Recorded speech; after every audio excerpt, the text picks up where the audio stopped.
Okey. Kelab busut apa panggil? Ni kelab busut. Alhamdulillah ada rezeki. Banyak ni satu busut. Semua penuh satu busut. Ni celah-celah macam ni. Kena tengok selepas hujan kan. Lepas ada guruh. Cabut macam tu. Dapat macam tu. Allah Akbar. Yang ni masa ni. Kulak macam ni. Ni sedang tengah manis ni. Kalau masuk. Saya malas nak tu. Sebenarnya cari boleh, tapi nak kupas dia tu, nak siang dia tu. Allah Akbar. Saya dah lama tak buat live, tapi dia sebabkan nak tunjuk semua orang macam mana rupa kulat busuk.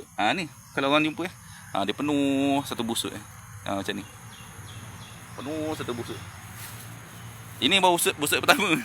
Ni baru busuk pertama. Ni baru busuk pertama. Ada busuk kedua tu saya malas tunjuk lagi banyak. Jadi ini busuk pertama ni. Ini pun tak larat nak habis. Ni penuh.